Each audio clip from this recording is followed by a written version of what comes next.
ఇప్పుడు మనతో పాటు కొంతమంది యువకులు కూడా ఉన్నారు. అడిగి తెలుసుకునే ప్రయత్నం అయితే చేద్దాం. అన్న చెప్పండి అన్న, మీ పేరేం పేరు? నా పేరు మధు. మధు. ఏం చేస్తారు? మేము వ్యవసాయం చేస్తాం. వ్యవసాయం. ఎన్ని ఎకరాల భూమి ఉంది? నాకు ఒక 4 ఎకరాలు ఉన్నది. ఒక 10 ఎకరాలు కౌలు తీసుకొని చేస్తాను. 15 ఎకరాలు చేస్తాను నేను. ఏం పెట్టినావు మరి పంట? వరి నాటేసినాం సార్. వరి నాటనా? మరి వచ్చినాయా పంట సాయం కింద ఏది పైసలు రాలేదు సార్. ప్రభుత్వం నుండి? పెట్టుబడి ఇప్పటి వరకు రాలేదు. అసలు యాక్చువల్లీ మనం నారు పోసే ముందు రావాలి మనకు పెట్టుబడి సాయం. ఇప్పటి వరకు కూడా పెట్టుబడి సాయం రాలేదు. అసలు రుణమాఫీ కూడా మాకు 1,05,000 రుణమాఫీ ఉంది. ఎటువంటి షరతులు లేని రుణమాఫీ చేస్తామన్న సీఎం రేవంత్ రెడ్డి ఇప్పటి వరకు కూడా రుణమాఫీ చేయలేదు మాకు. అంటే ఇప్పుడు 1,05,000 కూడా మీకు కాలేదా? అంటే 2 లక్షల వరకు రైతులు 2 లక్షల వరకు చేస్తామని చెప్పిండు. ఇప్పటి వరకు మాకు 1,05,000 ఉంది. ఇప్పటి వరకు కానేలేదు. ఓకే, మరి ఎంత ఇంకా ప్రభుత్వం ఎంత బకాయి ఉన్నది మీకు రుణం? ఇది రైతు భరోసా కింద ఇచ్చే పైసలు ఎంత ఉంది? మాకు ఈ లాస్ట్ ఇయర్ మన జూన్లో రావాల్సింది రావాలి.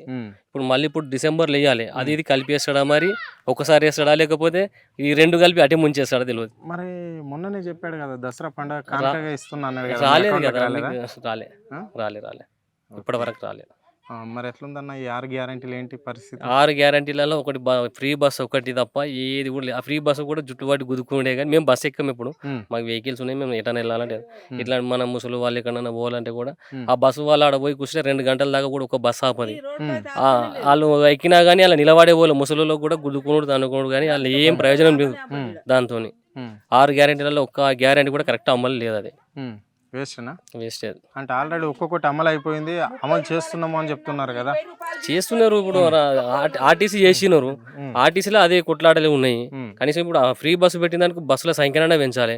నువ్వు గంటకు 1-2 బస్సులు ఇడిచి పెడితే పబ్లిక్ ఎట్లా కూడా ఫ్రీ బస్ అని తిరిగేటోళ్ళు ఎక్కువ అయిపోయారు. ఇట్లాంటి వాళ్ళు ముసలి వాళ్ళు ఎక్కడన్నా దవాఖానకు పోదామంటే అందులో జుట్లు పట్టి గుద్దుకునే పరిస్థితి ఉన్నది ఇప్పుడు కూడా. బస్ ఆపలేరంగా కంప్లైంట్ చేస్తున్నారు. ఆపుతలేరు. బస్ అయితే ఆపుతలేరు. మా స్టేజ్కి అయితే ఆపుతలేరు. మరి ఏమనుకుంటారు అన్న, ఇప్పుడు పెన్షన్ విషయం కావచ్చు, కొన్ని ఉన్నాయి కదా. పెన్షన్ 4,000 ఇస్తామని వేయలేరు కదా సార్. ఇప్పటి వరకు అదే కేసీఆర్ ఇచ్చిపోయిన 2,000 ఉన్నది. అప్పుడు వైఎస్ రాజశేఖర రెడ్డి ఉన్నప్పుడు 200 చేసిండు. దానికి కేసీఆర్ వచ్చిన తర్వాత 1,000 రూపాయలు చేసిండు. మళ్ళీ నెక్స్ట్ టైం గెలిచినప్పుడు 2,000 చేసిండు. అదే 2,000 వస్తుంది ఇప్పుడు కూడా ముసలి వాళ్ళకు. అదే ఆ 2,000తోనే బతకాలి నెల రోజుల వరకు. ఇక ఒక నెల రాలేదనుకో ఇక వాళ్ళు దవాఖాన చుట్టూ ఉత్తగానే ఉద్యోగులు పెట్టి హాస్పిటల్ తిరుగుడు లేకపోతే కౌడుపల్లి. ఇప్పుడు ఆ పెన్షన్ అన్న, ఇప్పుడు మీరు చదువుకున్న లాగా ఉన్నారు, రైతు అంటున్నారు, అంటే మీ దగ్గరకు వచ్చి చెప్పుకుంటారు కదా, వాళ్ళు మినిమం ఆ పెన్షన్ అన్న కరెక్ట్ సకాలంలో అంటే ఏ నెల పెన్షన్ ఆ నెలకు వస్తుందా? నెల ఇప్పుడు 28 తారీఖు ఇస్తాడు. లాస్ట్ 30 తారీఖు అయిపోయిందంటే మళ్ళీ డేట్ అయిపోయింది, మళ్ళీ నెక్స్ట్ మంత్ వస్తా అని చెప్తాడు. వాళ్ళకి ఒక్కోసారి నెల 15 రోజులు కూడా అవుతుంది. నెల 15 రోజులు 2 నెలల దాకా కూడా ఆపేస్తాడు. ఏమంటే పోస్ట్ మ్యాన్ రాలేడు అంటాడు. వచ్చినా వాడు ఒక 10 మందికి ఇస్తాడు, వెళ్ళిపోతాడు. కరెక్ట్ పెన్షన్లు కూడా ఇచ్చే విధానం కూడా మా దగ్గర కరెక్ట్ లేదు. అక్కడ నుంచి డబ్బులు రాలేమంటాడు. మేము అడిగితే గవర్నమెంట్ ఏంది మేము ఎడికని ఇస్తామంటారు. మీరు రైతు అంటున్నారు, మరి అధికారంలోకి వచ్చినాక మీ కొనుగోలు విషయంలో మాత్రం 500 పెంచుతాము అని చెప్పారు కదా. ఇప్పుడు ధాన్యానికి అప్పుడు అలాంటిది జరిగింది. అప్పుడు కూడా మనకు ఎన్నికల మేనిఫెస్టోలో పెట్టింది కూడా వాళ్ళు ప్రతి క్వింటాల్ పైన 500 బోనస్ అని చెప్పిండు. లాస్ట్కి వచ్చేసరికి గెలిచిన తర్వాత కుర్చీని ఎక్కిన తర్వాత సన్న వడ్లకు మాత్రమే మేము బోనస్ ఇవ్వగలుగుతాం. ఆ సన్న వడ్లలో కూడా కొన్ని రకాలు పెట్టాడు. దానికి కూడా ఇప్పుడు ఏమంటుంటే మొన్న స్టేట్మెంట్ ఏంది, మెజర్మెంట్ వేస్తాడట.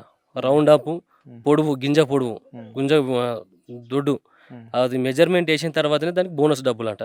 దాన్ని ఎవరు చేస్తారు? అదంతా ఎందుకు? ప్రతి రైతుకు పండించిన ప్రతి రైతుకు 500 క్వింటాల్కు 500 బోనస్ ఇస్తే అందరు కూడా సంతోషంగా ఉంటారు కదా. అది కాదంటావా? అది కాదు, అది తప్పది. సన్న ఓట్లు అంతకుముందు నువ్వు ఎన్నికల మేనిఫెస్టోలో పెట్టింది నువ్వు ప్రతి క్వింటాల్ పైన అని చెప్పి నువ్వు ఎన్నికలు కుర్చీని ఎక్కిన తర్వాత సన్నోట్లు అంటావు. సన్నోట్లో కూడా మళ్ళీ దాన్ని మెజర్మెంట్ వేస్తే దానికి కరెక్ట్ వచ్చిన దానికే 500 ఇస్తా అంటున్నాడు ఇప్పుడు.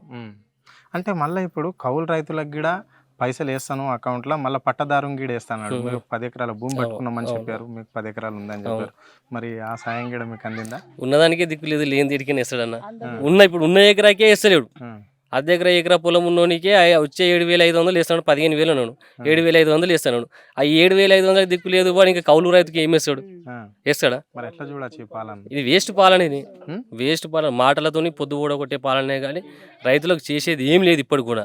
ఇప్పుడు ఊర్లో చూస్తే ఒక మించి 50% అబోవ్ ఉంటారు రైతు రుణమాఫీ కాని వాళ్ళు. 50% అయింది మీ ఊళ్ళో? చిన్న అంతా 30% 40% అయింది. మిగతా రైతులకు కాలేదు ఇప్పటికి. 50% ఉంటారా? ఉంటారు. మరి ఏమనుకుంటారు రైతులు ఏం చేస్తారు ఇప్పుడు వాళ్ళు ఏమైనా కండిషన్లు పెట్టిరు. అప్పుడేమో మేనిఫెస్టోలో అప్పుడు ఏం చెప్పారు అంటే ప్రతి రైతుకు 2 లక్షల రుణమాఫీ గెలవగానే 9 తారీఖు నాడు డిసెంబర్ 9 నాడు రుణమాఫీ చేస్తాను. ఇప్పటి వరకు అలా 50% మందికి అయింది. ఏమన్నా అంటే మీరు డిసెంబర్ కన్నా ముందు 2018 కన్నా ముందు తీసుకున్న లోన్లు ఉన్నాయి, అవి కావు అని చెప్పేసారు.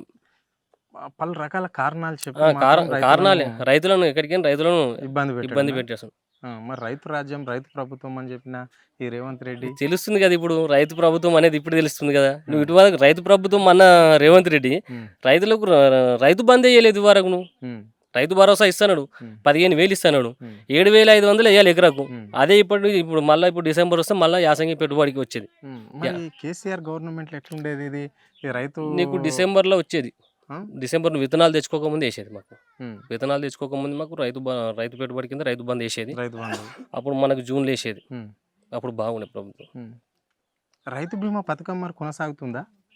రైతు బీమా సాగుతుంది ఇప్పుడు ఏమో కానీ అప్పుడైతే సాగింది. ఇప్పటి వరకు అయితే ఎవరైనా చనిపోతే 5 లక్షలు వచ్చేది రైతు బీమా అంటే. ఇప్పటి వరకు అయితే ఎవరికి కూడా వస్తలేవు. ఇప్పుడైతే అంతకుముందు కేసీఆర్ ఉన్నప్పుడు 15 రోజులలో నీకు పైసలు అమౌంట్ అకౌంట్లోకి పడేసి.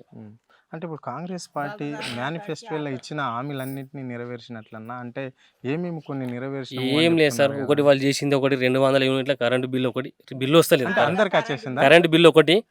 అది ఆర్టీసీ పెట్టింది కానీ అది బేకార్, అది వేస్ట్.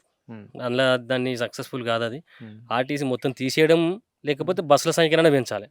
అనవసరంగా ఇప్పుడు ఆడోళ్ళు ఎవరికైనా పోయేటోళ్ళు వాళ్ళకి కొట్లాడబెట్టి జుట్లు పట్టి గుద్దుకున్నాడు, అంతా బేకారే. అది బాగలేదు ఆ సిస్టమ్. ఒకటి ఏంది 200 యూనిట్ల కరెంటు పెట్టిండు, దానికి ఒప్పుకోవచ్చు. కానీ ఇక మిగతా ఏ గ్యారెంటీ కూడా అమలు కాలేదు ఇప్పటి వరకు.